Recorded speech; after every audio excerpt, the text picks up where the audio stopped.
always been my concern with tattoos is the judgment that other people have about it. Like, why would you do that to your body at that age? You know, that's what 20-year-olds do, just all the preconceived stories that people have regarding tattoos. And I thought, no, I had to let it go. I was like, this is something that I've always wanted to do.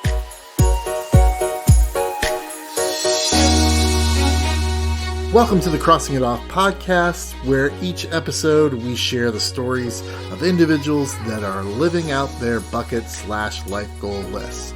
I am your host, Roger Williams, and through hearing our guests' adventures, my goal is that you will find encouragement and empowerment to add and cross items off of your list.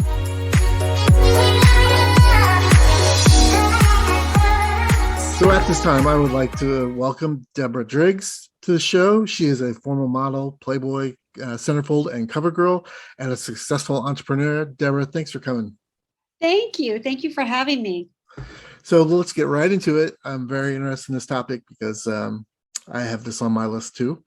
So what was the item you crossed off your list? I got a tattoo at the age of 57. Okay, thank you for qualifying the age. So how long has this been on your bucket list? How long had it been there? Was it something you just did on a whim, or was it something like, I really want to do this? And how long did it take you to get from idea to chair? Well, I really wanted to do it on my 50th birthday. I thought, I had gone so long. I had this kind of preconceived thing about getting a tattoo. And when I was modeling in the 80s and 90s, it was really not a good idea to get a tattoo because they were constantly covering them. Right. Well, today it's completely different. And so when I turned 50, I thought, I've always wanted to get one, but I never really had anything in mind. And so I was going to do it on my 50th birthday, and then I chickened out. And then when I turned 57, my daughter got this beautiful tattoo. And I said, you know what, I'm going to get a tattoo. And then everything kind of aligned because I kept putting it out there. Mm-hmm. And I ran into somebody and he said, my daughter is doing these beautiful tattoos and they're one of a kind. And it's called, like Cosmic Blueprints. And, and she started this company, and he showed me, and I said, oh my God, that's what I want to do. And what she does is you set an intention.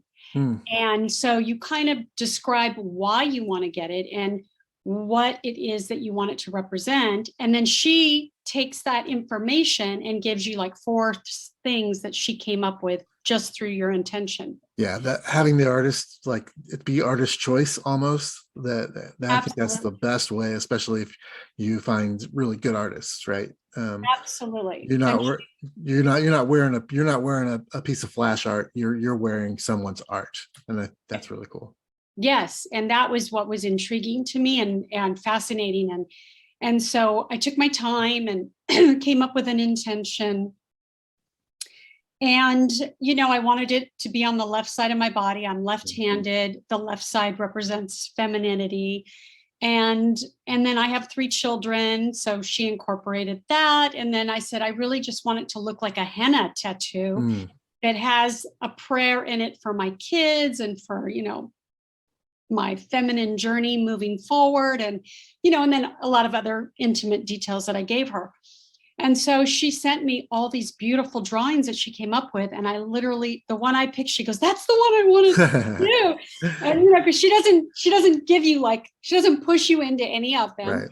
And I said, oh, good. Then it's totally aligned. And then when I went to go do the tattoo, we just sat and we had a moment and we talked about the intention again before she started. And then we started, and, it's on my arm. It's on my left arm. And I never really felt anything except just little, it was interesting. It didn't hurt. And she actually told me a story, and I don't know the history of tattoos. Uh-huh. And yeah, so, when I was sitting in the chair and she kind of gave me this background on tattoos, because I really didn't know when they started or what the whole, and I'm really I love knowing history of stuff, especially if I'm going to put something on my body. Sure. So she shared with me that tattoos were used back, long time ago for healing. And so if somebody had something wrong with their body, this was before the medical industry, right? So they would go and tattoo that part of the body and set an intention to heal that part of the body. And so we had this long discussion about that as well. And that was really intriguing to me because I thought, wow, it's not just art on the body, it's actually can be used as a healing tool. So can you describe the tattoo a little bit? You say it's on your left forearm. Yeah, it's on my left forearm, and it really does look like a henna. I've had many people go, is that a henna? Mm-hmm. And it's very light in color, and it's got 3 triangular shapes, and for my 3 kids, and it's very dainty, like a piece of jewelry, really. Yeah. Because I really wanted it to look feminine and dainty and light. And so it's just placed beautifully on my left arm. And, it's not something that's in your face, it's just a very light, and when people see it, they go, oh my God, that's an interesting tattoo. And, nobody else will have this tattoo. She only does one. Once she does this tattoo, that's it. She gets rid of the art. Yeah, that's a very, very cool thing to have happen. Although I actually told her, I said, what you should do is make a coffee table book with all the different tattoos that you've done. That would be good. So people could see. So what personal concerns did you have as you went to go get this tattoo? What were your fears and concerns before you sat in the chair?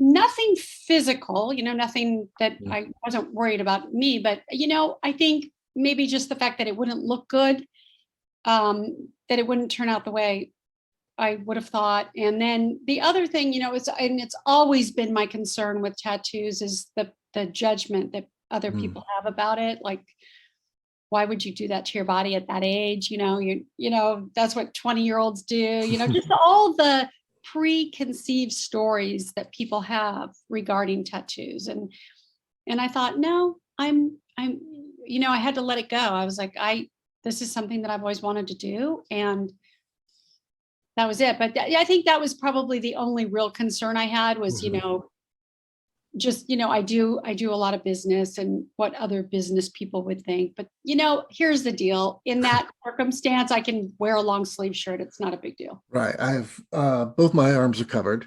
So Yeah. I know this. I know what you're talking about. It was very interesting because I live on the West Coast, but I'm from the Midwest. I recently went to Spain, and we were in one of the major cities in Spain, and I was with some friends, and you can feel when you have lots of tattoos, you kind of feel what other people are, if they're looking, why they're looking, it's just a weird thing that you can kind of sense. Yeah. And so when I'm out here in the Pacific Northwest, it doesn't really matter. If I go back to the Midwest, people are like, oh, I get looks, but I got tons and tons of looks when I was in Spain, and that really freaked me out. And so I have a Spanish friend. I said, why do everybody look at my tattoos and like it's disgusting or something? He goes, well, if you have that many tattoos like you do, it's probably you're either in the mafia or you're a gypsy, one of the two. And those two things aren't very well respected. So that's why people are checking you out like that. And I was like, yeah. Well, it was also, you have to remember gangs mark themselves like I'm in this gang or, and so, yeah, I can see that. I knew that would be a definite, like, I knew I'd get mixed reviews. Sure. Some people would be like, why'd you do that? And then other people would be like, that's so cool that you did that, so it's mixed. And for me, it didn't matter anymore. I thought, what, it's my life. And it kind of goes along with kind of what I feel now is that we have to do whatever it is that makes us feel good, as long as it's not hurting anybody else. And this was my body and my choice. And, it's like, if people are going to judge me on a piece of art on my arm, then might want to rethink that friendship or that acquaintance. You said your daughter got one. Do all 3 of your kids have them, or? They do. All 3 do. And it's really funny because I know that I struggled with this because my son, when he turned 18, the first thing he did was go out and get this big tattoo on his leg. He was fishing back then, and he got a big tattoo of a fish. And I literally got so upset with him and threw him out. I was like, you're out, and I said, why would you do that? That's so disrespectful. You're living with me. I support you. And I had all this like feeling about it. And then, I had to think about it. I'm like, you know what? It's not about you, Deb. It's about him. It's his Mhm. body. And so that's what he chose to do. So by the time the girls got theirs, I was over it, But he got the brunt of Right. the. He paved the way. Yeah. I have a similar type story. I've been tattooing since I was 25, so almost 26, 27 years now. And I didn't start having visible tattoos until I was about 30. So I had them, but they were on my shoulder, someplace where people didn't see them. And we were at a family function. I think it was Easter or something. And my mom made another comment about my tattoos. And I said, all right, I'm done. I said, I want everybody, there's 20 people in the house having Easter dinner. And I said, I want everybody that's got a tattoo to raise their hand. And there were like 10 or 12 other people that raised their hands. And I'm like, all right, Mom, next time you want to say something to one of these people. Don't take it out on all of me because mine are visible. It doesn't mean Yeah. I should take the brunt of it. Yeah. Today it's not I have a couple of friends that are really into like the whole country club and Mhm. like you won't get accepted to a country club at some country clubs if you have tattoos, which is such craziness. Yeah. And so the first thing one of my friends said to me was, you can't get into a country club now. And I was like, oh my God, are you serious? If that's the worst thing, Yeah. no doubt. I don't want to be in that club. Exactly. That's what I was just going to say. Probably not a club I'd want to join if that was the case. Exactly. So what's the one piece of advice you would give somebody who is thinking about doing this later on in their years, not when they were 20, but doing it later on? What would be a piece of advice you'd give them about the process or about doing it in general? Well, I would, don't do it impulsively. I had been thinking about it for years and it'll line up when it's ready to line up. Mhm.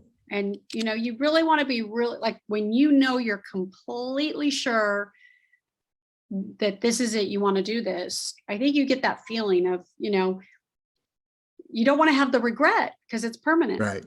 And it's more painful to remove it. Yes. So yeah, you just want to be really careful of, what you choose to do if you're going to get a tattoo. And, I had looked at, there was a time I was in New York and I was going to go and see somebody there that was pretty famous for doing tattoos. And then I changed my mind at the last minute. It was very expensive. And I thought, oh my God, am I really going to invest this money? And I wasn't sure, Sure. So you really want to be sure.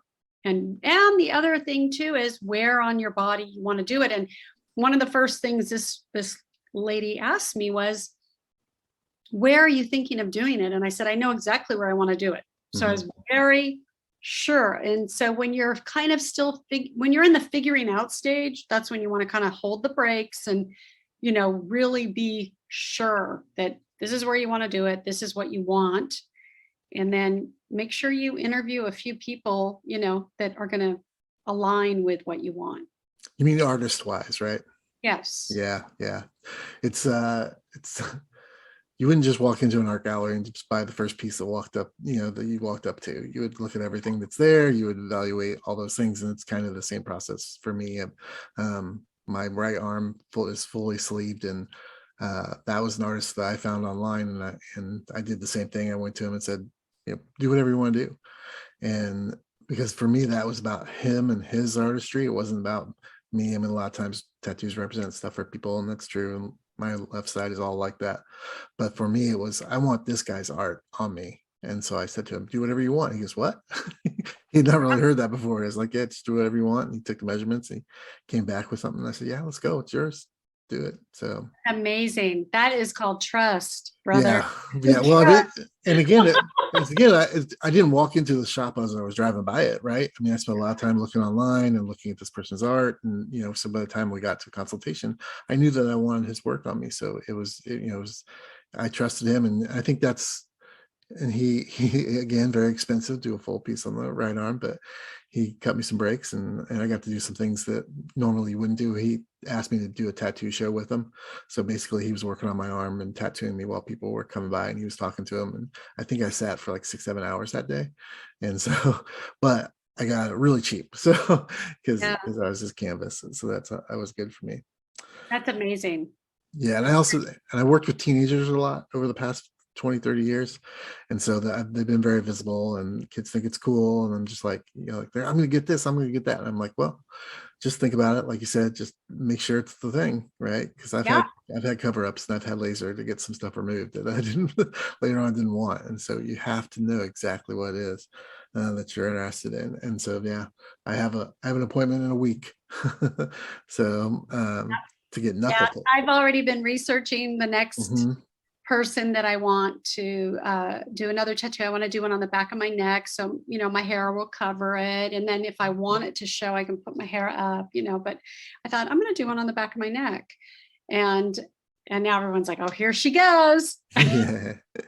Well, it's I think it's true that the endorphins start rushing when that needle touches your skin. And it was funny, I was in the chair one time, and I called up a friend of mine who had recently got a tattoo, and I said, hold on. He said, listen to this. And I told the tattoo artist to press the gun so it would vibrate and make that noise.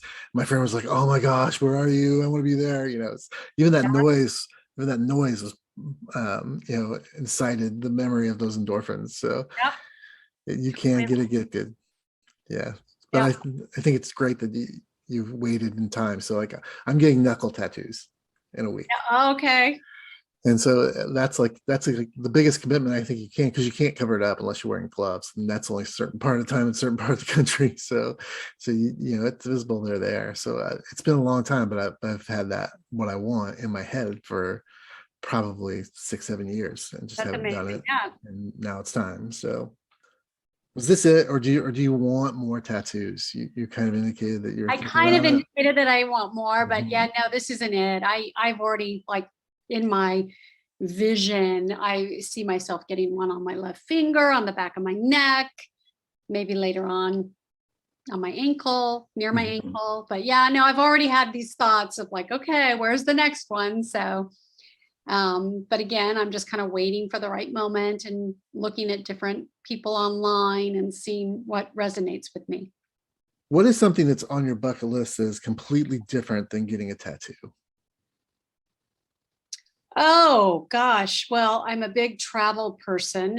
I've traveled quite extensively. I would say that Antarctica is definitely on my bucket list. I really want to go and kayak and see the penguins and do that adventure. That looks so adventurous to me. Is it just the adventure that draws you to that, or is there something else? I also have this thing where I want to complete and do all the continents, and I only have 2 left, which is Antarctica and Australia. And I've been to all the others. And so, that's, for me, there's always a travel item on my bucket list. Sure. So there's also there's always adventure on my travel list, which kind of goes with traveling, because I like to do hiking adventures. And so I sometimes plan my trips around that. Like I hiked Machu Picchu, and I'd love to hike Kilimanjaro. Yeah, there you go. Those are some good goals. What's next? What's the next thing you're going to cross off your bucket list? Well, funny you should ask. Yesterday I was researching it. I want to be a really good shooter. So I want to learn how to shoot a gun. Okay. And I've only shot a gun once. And I went to a shooting range one time and shot a few different guns. Actually, no, I've been twice to 2 different shooting ranges, but I want to learn how to really shoot well. And so I was researching it online. There's so many great places, little academies you can go to learn how to shoot. So that is definitely next on my list. Deborah, thank you so much for being on the show. I really appreciate your time. Where can people find out more information about you and some of the things you're doing? So I have my own website, which is deborahdraggs.com. And I write a weekly blog, and I have a newsletter that goes out every week to anybody that signs up for my newsletter and comes to my website. I have some really exciting things happening this year. I have a book being published this year. It's a historical fiction book called Son of a Basque, about the Basque country in Spain. And I'm looking to make it into a screenplay. I have a movie coming out this year that I did last year. And so all of that information is on my website. I kind of keep that updated. And then all social media, Deborah Driggs on Instagram, Facebook, Twitter, LinkedIn, TikTok, all of them. I'm on all social media as well.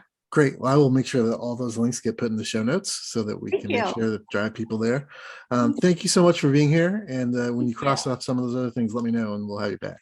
Okay. Thank you so much for having me.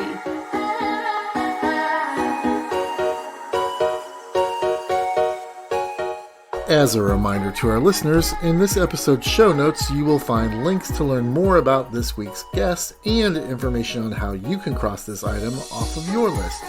You can follow my adventures of crossing items off my bucket list on Instagram and Facebook. And as always, new episodes of this podcast are available to stream every Friday morning. We will meet you here next week. And until then, keep living out your list.